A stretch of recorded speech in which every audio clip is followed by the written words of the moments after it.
Women పొట్టి బట్టలు వేసుకుంటున్నారు, women బయటకు వెళ్తున్నారు. What are your thoughts around this? వాళ్ళు ఏం చేయాలనుకుంటున్నారు, ఎలాంటి బట్టలు వేసుకోవాలనుకుంటున్నారు, ఎలాంటి మాటలు మాట్లాడాలనుకుంటున్నారు నాకెందుకు.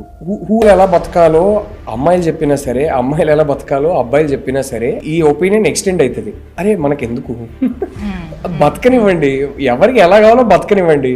I believe that freedom of speech అనేది నా సైడ్ మాత్రమే కాదు, అటువైపు కూడా ఉండాలి. లేకపోతే మనం బ్లైండ్ గా మనం నమ్మేదే నమ్ముకుంటూ బతుకుంటూ వెళ్ళిపోతే మైండ్ సెట్ ఎందుకు వేరేలా ఉంది, ఇది మనకు అర్థం కానే కాదు. ఈ మధ్య కూడా ఎవరో ఒకరు ఒక ఒపీనియన్ చెప్పారు, I heard it out, I chose to politely disagree with it. ఎవరో ఒకరు ఆయనకి ఆ యాటిట్యూడ్, ఆ మైండ్ సెట్ ఎందుకు తప్పు, దానివల్ల ఒక సిస్టమిక్ లెవెల్లో ఒక నోషన్ ఎందుకు ఫామ్ అవుతుంది, ఆ నోషన్ కొందరిని ఎందుకు సఫకేట్ చేస్తుంది అని చెప్పేవాళ్ళు చెప్పాలి. అది చాలా ఇంపార్టెంట్. సో చెప్పే ఒక అమ్మాయి దాన్ని ఎలా చెప్పాలో చెప్పే హక్కు కూడా నాకు లేదు. వాళ్ళు ఎలా చెప్పాలో, అది కోపంగా చెప్పాలా, ఎలా చెప్పాలా, అబ్యూసివ్ గా చెప్తే తప్పని నాకు అనిపిస్తుంది. అండ్ ఇఫ్ పెద్ద ఫరక్ పడదు అనిపిస్తే నేను నోరు మూసుకొని ఉంటా.